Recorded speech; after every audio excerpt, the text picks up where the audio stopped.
CBK has released the results of the April auction, the second April 2025 auction. And in today's episode, I would like us to review that paper. I'd like us to review the results of that auction rather. It will help us to ascertain the market dynamics. How are investors behaving with regards to investment in bonds or with regards to taking up these fixed income securities?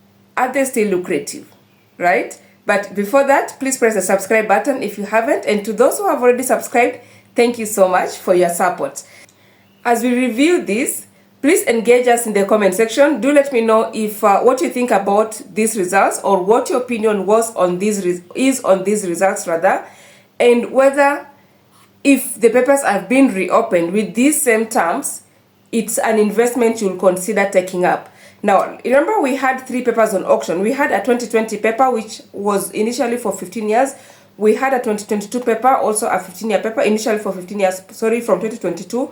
And we also had a 25-year paper, which was a 22-year paper. Now, this 25-year paper, the FXD 12225, is the paper or is the bond that had the highest coupon rate amongst the 3 opened bonds. It had a coupon rate of 14.188. And the other 22 paper, the 15-year paper, had a coupon rate of 13.942. And the other paper, the 22 paper, had a coupon rate of 12.756. It was actually the lowest paid coupon. And if you remember during our review, we said that it's likely to be sold at a discount because it was already retailing in the market at a discount, yeah? Now, the 2020 paper has an accepted rate of 20.8 billion.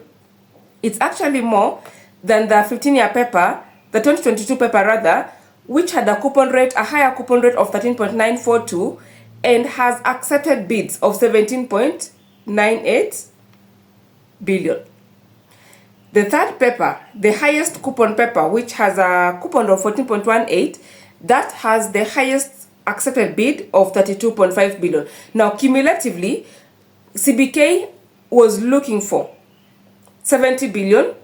It received bids worth 71 billion and it accepted bids worth 71 billion, almost like pretty much 100%, almost 100%, yeah?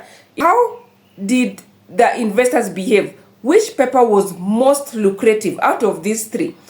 The 14.1 coupon paper had received bids worth 32.6 billion. And the next paper that were most sought after by investors was the low coupon paper. That's the 12.756 paper. When I was reviewing the 2022-25 paper, I told you I don't want to get into the shenanigans of looking at whether it's going to be done at a premium or at a discount. But my advice was whenever a paper is being traded at a higher rate than the prevailing market rates, always have a little bit more in the account. Over and above the interest accrued, have a little bit more in your account so that once the results are out and you are asked to send more to CBK, like in this case, you are going to be sending more to CBK, you are not thrown off guard. So this is how the investors behaved with this auction. There is no oversubscription like we've been having the oversubscription in the past when the rates were still higher. Now, I would like us to compare these to the latest Treasury bill results. That is the Treasury bills for last week. Now, last week CBK had offered 4 billion on the 91-day paper, 10 billion on the 6-month paper, and 10 billion on the 1-year paper. I don't know how much investors placed their bids, but the accepted bids on the Treasury bills, we had 2.7 billion against the 4 billion 91-day paper. That was a 68% acceptance. We had a 1.7 billion against 10 billion on the 6 months paper. That is a 17% acceptance. And we had a 10.1 billion against 10 billion on the 91-day paper, which is 101 acceptance. Of course, CBK cannot accept bids that it has not received. So this is giving me the impression that they received, and there was an oversubscription rather on the 1-year paper and an undersubscription on the 91-day paper, and the paper that received the least subscription was the 181-day paper. Another explanation will be that CBK investors had given higher expectations on the 91-day paper and the 181-day paper, of course trying to push back up the interest rates, but CBK wamekanyagia ngumu. They want to maintain the rates at where it is. In fact, in the next video, maybe we need to be reviewing the MPC results or comments on the interest rate so that we can see the directions that the rates are likely to take in the next or in the foreseeable future. But status quo, the results of these treasury bonds and the results of the last few treasury bills is speaking towards a possible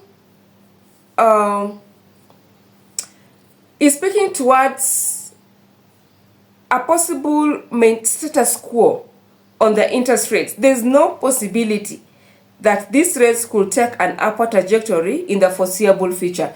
So what does that tell you as an investor, especially if you have invested or if you're saving in a money market fund? Yeah, this means that the economy is likely to stabilize further.